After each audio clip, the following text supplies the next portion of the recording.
My biggest battle has always been with cigarettes. That was like my only vice forever. And when I was younger, I drank a little bit when I was a teenager, like super slight, and I would smoke weed for a little while. I quit on October 21st. So when I dropped the album, I'm done with cigarettes. If I wanted to smoke, I would do it. I think a big part of it definitely is what it's done to my family. My mom has children from different men, and then my father has children from different women.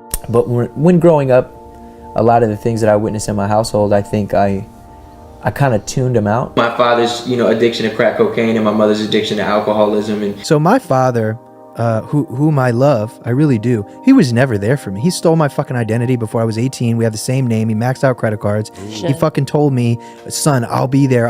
And he never showed up. He always told me, he was like, this Saturday, I promise I'm going to be out there. And it makes me emotional, but it's like, and this little fucking boy, me, little Bobby, had his bags packed and waited on the curb all day long. And it didn't just happen once, it didn't just happen twice, it happened dozens of times throughout my whole life. And he promised me, he swore he would be there. I walked in on my dad smoking crack, all this other shit. Or even my mother battling her addiction with alcoholism and antidepressants. My mother was like legitimately bipolar, so she had problems. So there's times when she was the sweetest woman in the world, and then there's times when she was like really crazy. It's funny because I don't talk to my mother. We don't really have a relationship. I left home when I was 17, got 2 jobs because she was mentally unstable, and she didn't deserve to be in my life the way that she was treating me. My mother homeschooled me and she didn't teach me a thing. She would drink at night and then sleep all day. So she didn't actually teach me anything. Wow. Okay. Yeah, I went from 5th grade to 8th grade with a 5th grade education. And the thing about my mother is she's just a mentally ill person. Yeah. You know what I mean? So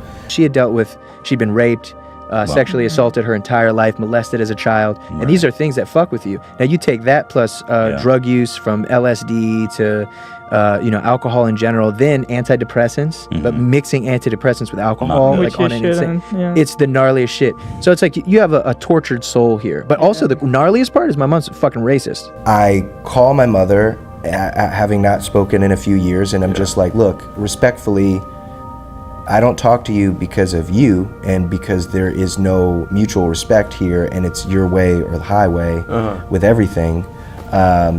So just know that. And then she yelled at me and screamed at me and called me a and then hung up the phone. So there was times where even my mother, we'd go to the store and she'd have, I don't know, maybe like $12, and instead of buying bologna and sandwich bread and things like that, she would buy cases of alcohol and cigarettes. So I really didn't have anything to eat.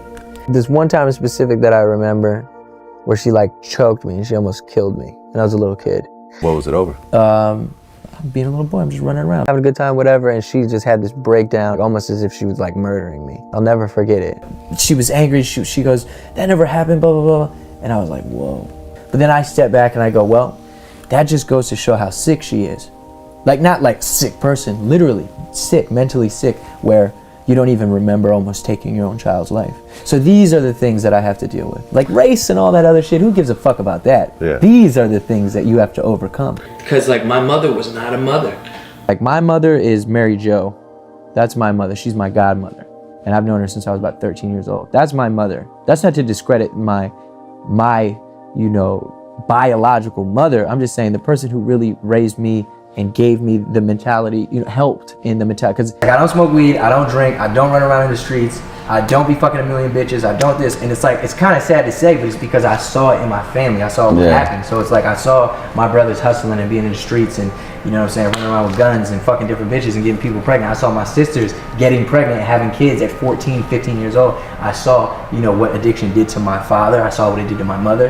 And I think everybody in the family saw that. I think where other people would follow down that path, I kind of saw, that's what I should not necessarily be doing. So I just kind of kicked that out. For a reason, I don't know what it is. I think it's just God that I saw that happen. And just with me, I was like, this is what I'm not supposed to do. Right. Because back then and hanging around some of the people I hung around with. In my house, in my apartment, like the gnarliest shit was going on. But even in the building, there was people who like would rent various apartments, and in this apartment they were cooking crack, in this apartment they were pimping out prostitutes, in this apartment they were selling the narcotics, and knowing that all this is happening and seeing it and being invited, and like you're like 8 years old and you're like, it was so much more easier to sell drugs or do this or do that, but I didn't want to do that. What is success to you? Success is happiness. As long as you're happy. Wow. Yeah.